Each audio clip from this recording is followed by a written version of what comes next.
Hello అండి, నేను మీ మానసని. Welcome to my channel Ammu's world. ఈరోజు నేను మీకు ఎంతో టేస్టీగా గ్రేవీగా చేసుకుని పొటాటో ఫ్రైని చూపించాలనుకుంటున్నాను. ఈ పొటాటో ఫ్రైని సాంబార్తో కానీ పప్పుచారుతో కానీ రైస్లో తింటే చాలా టేస్టీగా ఉండిద్ది. ఇంకా లేట్ చేయకుండా పొటాటో ఫ్రైకి కావాల్సిన ఇంగ్రీడియంట్స్ ఏంటో చూద్దాం. పొటాటోస్ హాఫ్ కేజీ, ఒక medium size onion, green chilli 4, ధనియాల పౌడర్ 1 టేబుల్ స్పూన్, జీలకర్ర powder 1 tablespoon, garam masala 1 tablespoon. ప్రొసీజర్లోకి వెళ్ళిపోదామండి. ముందుగా స్టవ్ ఆన్ చేసుకుని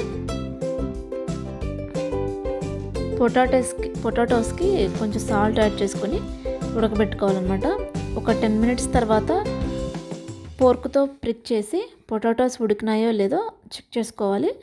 పొటాటోస్ చల్లారాక పీల్ చేసుకుని ఈ విధంగా పీసెస్ కట్ చేసుకుని పక్కన పెట్టుకోవాలి.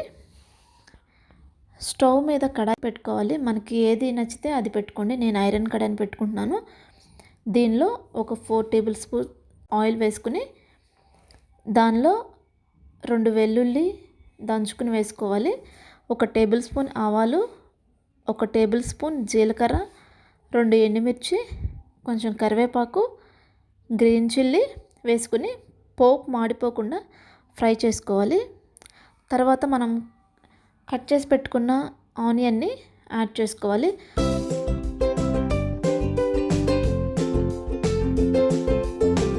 ఆనియన్ కొంచెం ఫ్రై అయ్యాక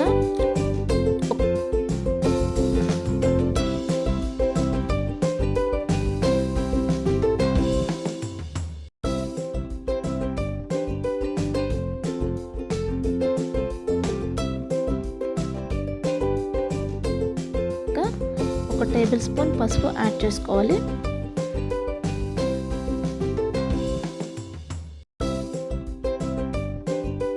పొటాటోస్ యాడ్ చేసుకుని కొంచెం సాల్ట్ యాడ్ చేసుకుని మూత పెట్టుకోవాలి.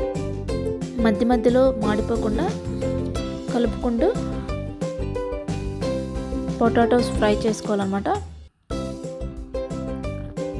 పొటాటోస్ కొంచెం ఫ్రై అయ్యాక 1 టేబుల్ స్పూన్ కారం వేసుకుని కలుపుకోవాలి. దాన్ని కొంచెం ఫ్రై చేసుకోవాలన్నమాట.